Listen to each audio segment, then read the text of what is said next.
தாக்கல் நடைபெறவுள்ள மாவட்ட ஆட்சியர் அலுவலக வளாகத்தில் பாதுகாப்பு ஏற்பாடுகள் குறித்து காவல் கண்காணிப்பாளர் நேரில் ஆய்வு மேற்கொண்டார். நாடாளுமன்ற தேர்தல் தமிழ்நாட்டில் ஒரே கட்டமாக எதிர்வரும் ஏப்ரல் மாதம் 19ஆம் தேதி வாக்குப்பதிவு நடைபெறவுள்ளது. இதனையொட்டி தேர்தல் ஆணையம் உத்தரவின் பேரில் பல்வேறு கட்ட நடவடிக்கைகள் மேற்கொள்ளப்பட்டு வருகிறது. இந்நிலையில் உதகையில் உள்ள வேட்புமனு தாக்கல் அலுவலகமான மாவட்ட ஆட்சியர் அலுவலகத்தில் ஏற்பாடுகள் தீவிரமாக நடைபெற்று வருகின்றது. இன்று முதல் வேட்புமனு தாக்கல் துவங்கியுள்ள நிலையில் மாவட்ட ஆட்சியர் அலுவலகத்தில் பலத்த போலீஸ் பாதுகாப்பு போடப்பட்டுள்ளது. மேலும் ஆட்சியர் அலுவலகத்திற்குள் வரக்கூடிய பொதுமக்கள் அனைவரும் தீவிர சோதனைக்கு பிறகே உள்ளே அனுமதிக்கப்படுகின்றனர். இப்பகுதியில் போடப்பட்டுள்ள பாதுகாப்பு குறித்து மாவட்ட காவல் கண்காணிப்பாளர் சுந்தரவடிவேல் நேரில் ஆய்வு மேற்கொண்டார்.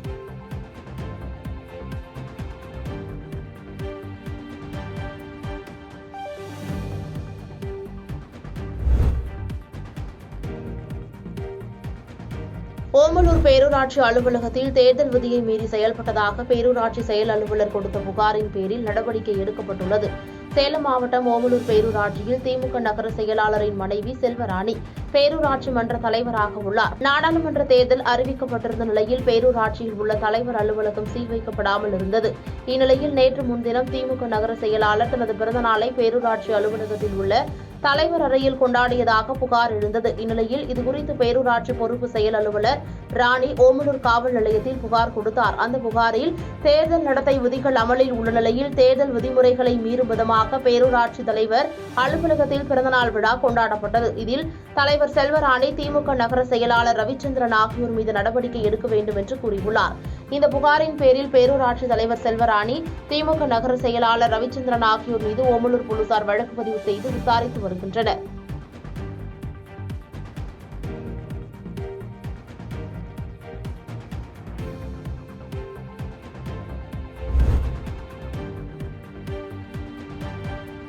பெரம்பலூரில் வேட்புமனு தாக்கல் இன்று முதல் தொடங்குவதால் மாவட்ட ஆட்சியர் அலுவலகம் முன்பு 3 அடுக்கு பாதுகாப்பு போடப்பட்டுள்ளது.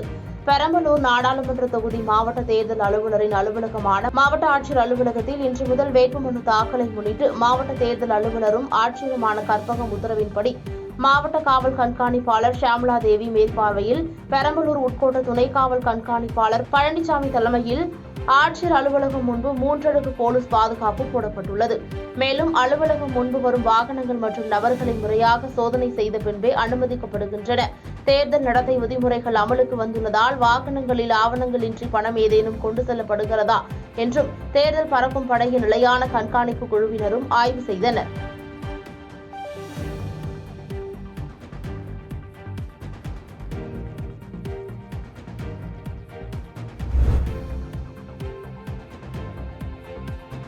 சிட்டுக்குருவிகளை காப்பாற்ற உலக சிட்டுக்குருவிகள் தினத்தில் முயற்சிகளை மேற்கொள்ள வேண்டும் என்று பறவைகள் இன ஆர்வலர்கள் வலியுறுத்தியுள்ளனர்.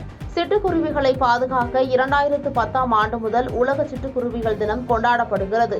இந்நிலையில் நீலகிரி மாவட்டத்தில் சிட்டுக்குருவிகளை அழிவின் பிடியிலிருந்து பாதுகாக்க பல்வேறு நடவடிக்கைகள் எடுக்க வேண்டும் என்று பறவைகள் இன ஆர்வலர்கள் வலியுறுத்தியுள்ளனர். மேலும் பறவைகளை கடும் வெயில் காலத்திலிருந்து காப்பாற்ற ஒவ்வொரு வீடுகளிலும் குடிநீர் மற்றும் உணவு தானியங்களை பறவைகளுக்கு அளிக்க வேண்டும்.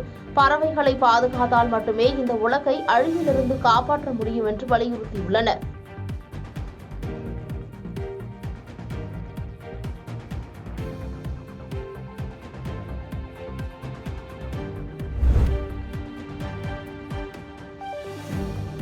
தருமபுரி மாவட்ட ஆட்சியர் அலுவலகத்தில் தேர்தல் மன்னன் பத்மராஜன் முதல் ஆளாக வேட்புமனு தாக்கல் செய்தார். தருமபுரி மாவட்ட ஆட்சியர் அலுவலகத்தில் இன்று தேர்தல் அலுவலரும் மாவட்ட ஆட்சியர் சாந்தி அவர்களிடம் தேர்தல் மன்னன் பத்மராஜன் முதல் வேட்புமனு தாக்கல் செய்தார். சேலம் மாவட்டம் மேட்டூரை சேர்ந்த இவர் ஹோமியோபதி மருத்துவர் ஆவார். இதுகுறித்து அவர் கூறுகையில், கடந்த 1988ஆம் ஆண்டு முதல் தேர்தலில் சுயேட்சையாக போட்டியிடுவதை வழக்கமாக கொண்டுள்ளேன்.